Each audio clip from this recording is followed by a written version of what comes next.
Bonsoir à tous les amis, Babéos pour trading-future.net et on se retrouve ce soir donc pour une vidéo que j'ai intitulée donc support résistance, TPO, order flow, même combat, puisque je vais vous parler d'un événement qui a eu lieu sur le crude cet après-midi. Bon, je dirais plutôt même en fin d'après-midi du coup. Et on va d'abord juste parler d'un graphe du coup en TPO. C'est très simple.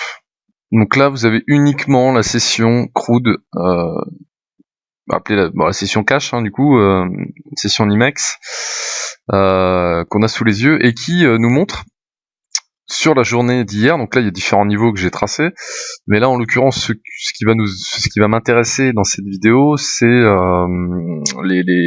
les niveaux précédents, donc d'hier, qui ont été revisités donc aujourd'hui. Et il y en a plusieurs. On a cette première zone ici, en bleu, que j'avais tracée, qui correspondait au POC d'hier, et au pic de volume qu'il y a ici. Alors, il apparaît plus en vert, parce que maintenant, il y a ce nouveau pic-là, qui est un peu plus important. C'est même étonnant, parce que j'ai l'impression que lui déborde un peu plus que l'autre, mais bon. Il faudrait que j'aille vérifier sur un autre graphe, au niveau des volumes, ce que ça peut donner. Mais bon, bref, le pic a bougé de place, quoique peut-être qu'avec la ligne verte, il est peut-être un peu plus long, j'en sais rien. Bon bref, mais en tout cas, il y avait ce pic-là en début de session, et on était donc... il y avait cette première zone bleue, POC vierge de la veille, plus un pic au niveau du volume profile. C'était pour moi très intéressant de shorter, de shorter. C'était pour moi intéressant d'observer ce niveau. Il y en a d'autres, ceux qui sont en dessous, concernant le gap que a pu avoir le crude en ce moment à cause de la montée. On peut regarder au niveau des gap zones ce que ça a donné au niveau du pit au niveau du NYMEX. C'est quand même assez impressionnant le nombre de POC qu'il y a eu. Alors je crois que j'ai un problème avec Ninja. Ça bouge ou ça bouge pas? Ouais, ça bouge, c'est bon.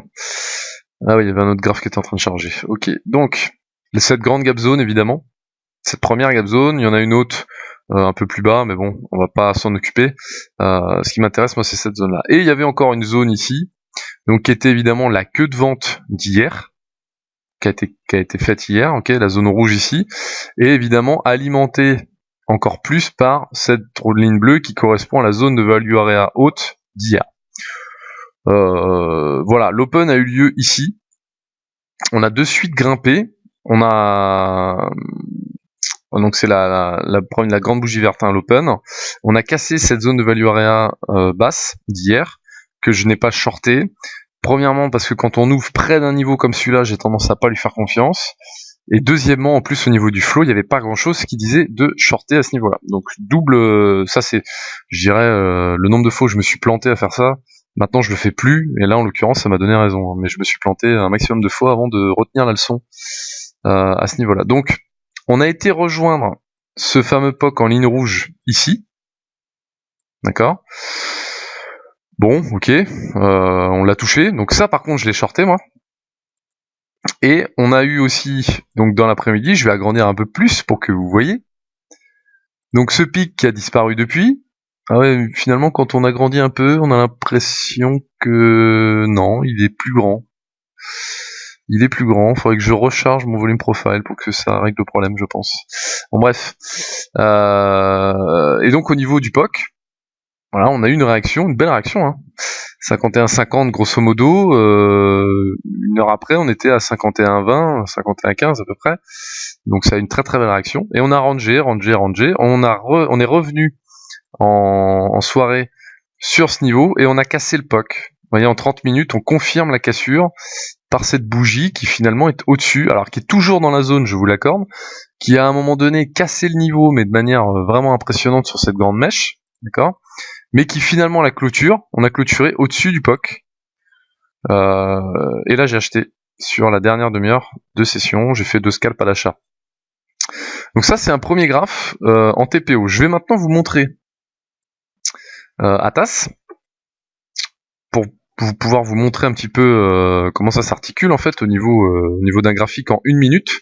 Et l'order flow est venu confirmer tout ça. Je vais plutôt agrandir mon graphe plutôt que de vous montrer le carnet, on s'en fout à la limite du carnet, de toute façon maintenant, pour moi c'est terminé. Hop. Et on a eu une réaction dans le carnet, mais malheureusement je l'ai pas filmé, hein, donc je pourrais pas vous la montrer. Donc ça c'est la journée d'hier. C'est la journée d'hier. Le POC est au milieu de tout ça en fait. Le POC volume c'est la ligne bleue qui est ici. Et le POC volume, le POC TPO pardon, il est dans ce range ici. Ok, donc si on va visiter maintenant, donc ça c'est le 1er décembre, hein, 1er décembre. Et si maintenant on s'en va visiter ce même niveau aujourd'hui, donc ça, à ce niveau, c'est la réaction, la première réaction, donc dans l'après-midi, aux alentours de 16h40, réaction sur le POC. Et vous voyez qu'on a eu un cluster de vente pile sur ce niveau en plus. Imaginez-vous que à ce niveau-là, vous le connaissez, enfin vous l'attendez, vous l'avez tracé avant votre session, donc ouverture 15h. Moi j'ai préparé mon graphe aux alentours de 14h.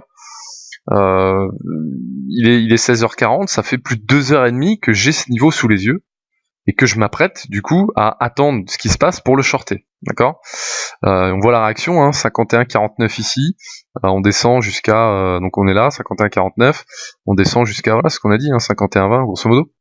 Donc il y a largement de quoi faire un scalp, mais le scalp dès l'entrée ici était magnifique, hein, franchement vraiment magnifique. Et donc comme vu sur le graphe précédent, on est retourné visiter ce niveau. Donc évidemment, deuxième touchette, on se méfie, d'accord, on attend, et là, bingo, bingo, qu'est-ce qu'on a au milieu de la bougie, enfin dans la bougie, de cassure finalement de ce POC, un big trade, représenté en bleu ici, avec plusieurs big trades à l'intérieur de ce niveau, mais un big trade le plus important, 452 contrats achats, il y en a aussi 266 à un moment, et 215, mais moi ce qui m'intéresse du coup, c'est de me dire, eh ben je vais attendre un pullback sur le POC, d'accord, sur le POC volume, en traçant mon petit rectangle sur les 452, c'était à peu près là, d'accord, et je trace ma zone de flow, parce que pour moi il y a deux niveaux importants de défense du niveau si on revient dessus, d'accord. J'ai pas acheté la cassure, je me suis fait surprendre, le prix était déjà parti, on était déjà là. Et vous voyez qu'on a immédiatement, là on est sur un graphe en 1 minute, hein, on a immédiatement pullbacké en fait sur le flow, donc on a été visité là-haut, on a pullbacké direction le bas de la zone, d'accord, et là on aurait pu faire un achat. Mais bon, ça s'est passé un peu vite pour moi, je l'ai pas pris. Et une fois qu'on a végété comme ça, j'attendais cette zone ou un pullback sur le POC, parce qu'on n'avait pas eu encore de pullback sur le POC d'hier, sur le niveau que je regardais. Et en fait, on a eu une réaction dans le carnet à ce niveau-là, au niveau du POC. Et vous voyez après que le prix à 51,49 est monté jusqu'à 73. Donc je suis pas en train de dire que, hein, on est bien d'accord qu'on faisait un trade de 51,49 jusqu'à 51,73. Hein. C'est pas ce que je suis en train de dire, c'est que je veux dire que repérer ces niveaux-là nous donne au sein de tous ces niveaux, si on observe un carnet, un footprint, éventuellement une heatmap, parce que apparemment maintenant que Sierra le fait, il y en a plein qui s'y mettent. Voilà. J'ai envie de dire, il y a tout un tas après d'outils, de flow qui permettent finalement de se positionner une fois qu'on a repéré cette force dans le carnet, hein, finalement. Et il y avait une autre chose beaucoup plus intéressante. Donc là, en fait, la comparaison que je voulais faire en disant TPO, order flow, support, résistance, même combat, j'ai envie de dire, l'avantage, ça permet de comprendre pourquoi les marchés ont fait ça, en fait. Pour moi, hein, de regarder les volumes sur l'historique par des profils, de regarder les TPO, de regarder tout un tas de choses, de regarder le flow, ça me permet, moi, personnellement, et ça m'a permis de mieux comprendre pourquoi le prix faisait ça, en fait. D'accord ? Et en fait, l'achat que j'ai fait ici, un bon trader, au graphe uniquement, aurait pu faire le même type d'achat, en fait, parce que finalement cette zone-là, c'était une zone de résistance qu'on a cassée. Vous voyez, et puis c'est pour ça aussi c'est important finalement d'avoir les fondamentaux, c'est très très important. On casse cette résistance, on pull back, d'accord, et direction le nord. Voilà.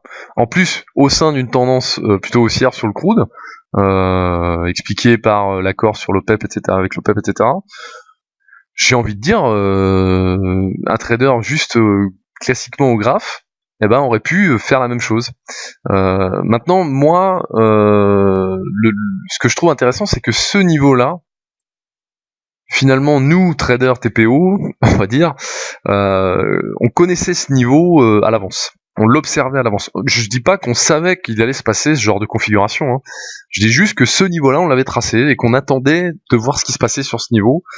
Et que peut-être qu'un trader au graphe n'aurait pas forcément shorté ce niveau, n'aurait plutôt acheté ici, d'accord, plutôt que de vendre ici d'abord.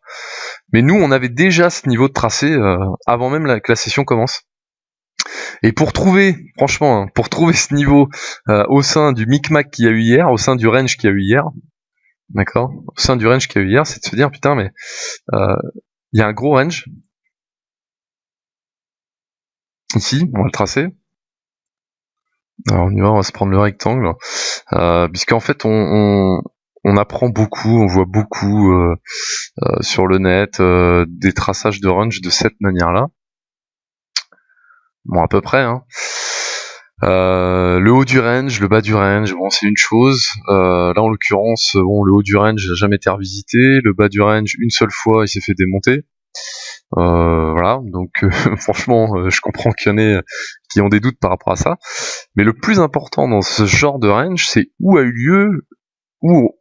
eu lieu le plus d'échanges et de temps passé par le prix. Il y a les deux. Il y a le volume profile et le POC et le TPO. Et donc le POC TPO, il est là, la ligne bleue qu'on a tracée. Donc au sein de ce range, c'est finalement ce range. C'est ce range, les amis. C'est quand même assez fort. C'est pour moi qui l'invente en plus. C'est disponible pour tous. Hein. C'est ce range qui a créé, et on le savait à l'avance, il pouvait y avoir potentiellement une résistance à ce niveau. Cette réaction du prix dans l'après-midi et cette cassure et ce pullback au niveau du flow plus du POC qui a annoncé effectivement la possibilité d'acheter cette cassure de niveau. Voilà, donc je l'invente pas, voyez un petit peu, j'espère que ça vous paraît un peu plus clair. Et il y a une dernière chose dont je voulais parler, c'est le market power, ce qui est en bas. Donc je vous rappelle qu'il y a un webinaire sur le market power avec Jean-Pascal Ferrat qu'on a fait. On était plus de 20 personnes à un moment donné pendant le webinaire, donc c'est une très bonne chose. Vous suivez beaucoup, de plus en plus en tout cas, tradingfuture.net et les webinaires qu'il peut organiser, et Atas aussi. Du coup, vous êtes de plus en plus à vous y intéresser, donc c'est peut-être pour ça aussi que je pousse un peu plus l'analyse aussi en vous montrant les possibilités que donne Atas, parce que vous êtes pas mal à me demander beaucoup d'infos. Et donc le market power ici, donc c'est ni plus ni moins qu'un cumulatif delta qui sépare les trades. Alors c'est moi qui ai rentré le paramètre de 101 à 10 000, enfin 10 000 ou plus, hein, mais bon, au-delà de 10 000 sur le crude, je serais impressionné. Et de 1 à 100, non à 10, de 1 à 10. Alors attendez, je fais une petite pause parce que normalement c'est de 1 à 100, donc je reviens. Voilà, c'est bon, j'ai le bon paramètre. Et donc on voit finalement cette scission, vous voyez un peu, des grosses mains. Ok, bah ça c'est tous les achats qui passent ici. Et ce cumulatif delta des petites mains entre guillemets qui continue à descendre. Et on voit pendant cette montée là déjà, cette première montée, si on regarde avec, vous voyez ici, cette première montée, donc là on a la cassure, on a la confirmation, deuxième bougie ici, la rouge, je vais peut-être zoomer un peu, ici, la rouge ici, vous voyez un peu la scission, on continue de descendre, on descend, alors que lui, il monte, vous voyez, il monte, et pendant la descente ici, il bouge pas, on n'a plus de gros ordres qui passent, et ça continue de descendre ici. On a piégé du monde dans ce niveau. On a piégé du monde en fait dans tout ce range là. On a piégé du monde grâce au market power. On savait pertinemment qu'il y avait des gros acheteurs qui sont rentrés et que arrivé sur cette zone de flow ici, il y allait la voie. Merde, excusez-moi, je bug complètement ce soir. Je suis complètement usé. On allait avoir une résistance, enfin un support en tout cas. Voilà, donc c'est le petit plus du market power, c'est ça, c'est vraiment d'essayer de se dire là il y a un point clé, de marché. Ça correspond en plus à ce que je vois sur mon carnet, sur mon footprint, sur mon graphe, etc. Et donc c'est un complément mais indéniable un complément indéniable finalement du flow et de l'analyse du flow en fait tout simplement. Voilà les amis, j'espère que pour vous c'est bien plus clair maintenant cette petite séquence du crude qui était vraiment intéressante. Et je vous invite vous-même à regarder les TPO, les volume profile et l'order flow avec Atas. Surtout qu'ils ont un carnet qui est que je trouve de plus en plus fabuleux. Surtout au niveau du depth change, et je ferai un petit rappel la prochaine fois dessus. Concernant la suite tradingfuture.net, il y a pas mal de vidéos qui vont arriver. Notamment un nouveau partenaire du site. Je dois juste valider la page que je vais faire avec lui et le sujet de la vidéo, enfin ce que je vais pouvoir parler dans la vidéo. Vous allez voir que c'est une petite surprise qui vous attend pour Noël finalement. Si vous ne le connaissez pas, je vous assure que vous allez adorer cette vidéo. Il y a aussi donc il va y avoir concernant ce partenaire un nouveau sujet sur le forum après le lancement de la vidéo. Il y a aussi donc une offre de formation qui va arriver sur c'est pas moi qui vais dispenser les formations, mais je vais vous présenter quelque chose avec Atas. Ça ne va pas tarder non plus au mois de décembre, donc je fais un petit peu de teasing pour ceux qui voudraient. Je ferai une vidéo aussi sur l'intérêt des volumes dans le trading. Il y a beaucoup de gens qui posent la question pourquoi tu fais ça. Eh ben je vous montrerai l'intérêt finalement de regarder les volumes dans le trading. Donc il y a trois bonnes petites vidéos sur des sujets précis qui vont arriver, plus éventuellement d'autres vidéos en fonction de ce que me montrent les marchés et ce que je peux vous montrer finalement au niveau des événements qui peuvent avoir lieu sur les différents actifs que je regarde. Je vous souhaite une très bonne soirée les amis, ciao ciao.